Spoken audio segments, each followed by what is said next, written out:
പരിശോധിക്കാൻ ഒരാളില്ലാത്തടത്ത് ticket machine work ചെയ്യുന്നുമില്ലെങ്കിൽ അത് നന്നാകുന്നിടം വരെ ഈ വെയിലത്ത് ക്യൂ നിൽക്കുമോ? ഇതൊക്കെയാണ് ഈ പൗരബോധം എന്ന് പറഞ്ഞ് നമ്മൾ മനസ്സിലാക്കേണ്ട ഒരു സാധനം. ഇന്ത്യക്കാരായതുകൊണ്ട് ഞങ്ങൾക്ക് തോന്നി പരിശോധിക്കാൻ ആളില്ലെങ്കിൽ അങ്ങ് പോയാൽ എന്താ കുഴപ്പം. ഇച്ചിരി കഴിഞ്ഞപ്പോൾ നമുക്കും തോന്നി ശരിയാ, ഇത്രയും സായിപ്പന്മാർ ഇങ്ങനെ നിൽക്കുമ്പോൾ നമ്മൾ പോകുന്നൊരു മര്യാദകേടാ. അങ്ങനെ ഞങ്ങളും പോയി ടിക്കറ്റ് എടുത്തു. സത്യമാണ്, തുടർന്ന് അങ്ങോട്ട് ഒരു മനുഷ്യൻ പരിശോധിക്കാനില്ല. ടിക്കറ്റ് എടുത്താൽ ഞങ്ങൾ നാണം കെട്ട് പോയി. പിന്നെ ചെന്ന് ഡാൻഡേ പോയിൻ്റ് എന്ന് പറഞ്ഞൊരു സ്ഥലത്ത് ഇരുന്നൊരു കുന്നിൻ്റെ മുകളാണ്. അവിടെ നിന്നാൽ ഈ താഴെ ഇടത്തുവലി കാണാം.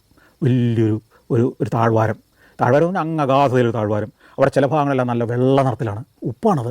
പണ്ട് കടലായിരുന്നപ്പോൾ അതിലുണ്ടായിരുന്ന ഉപ്പ് കടൽ വെള്ളം വറ്റി അടിഞ്ഞ് പോയി കഴിഞ്ഞപ്പോൾ 10,000 വർഷം മുമ്പ് ഇത് വറ്റിപ്പോയതാണ്. അപ്പോൾ അതിൻ്റെ ഉപ്പ് ഇപ്പോഴും ഇങ്ങനെ അടിഞ്ഞ് കിടക്കുക. ഏതാണ്ട് 150 മീറ്റർ കനത്തിൽ അവിടെ ഉപ്പ് അടിഞ്ഞ് കിടക്കുന്നുണ്ടെന്നാണ് കണക്ക്. ഈ ഉപ്പെല്ലാം വിണ്ട് കീറിയിട്ട് ഈ ഉഴുതിട്ട പാടം ഉണ്ടല്ലോ, വേനൽക്കാലത്ത് പാടം ഉഴുതിട്ട ഇങ്ങനെ ഉണ്ടാകും, കട്ട കുത്തി കിടക്കും, അതുപോലെ കിടക്കുകയാണ്.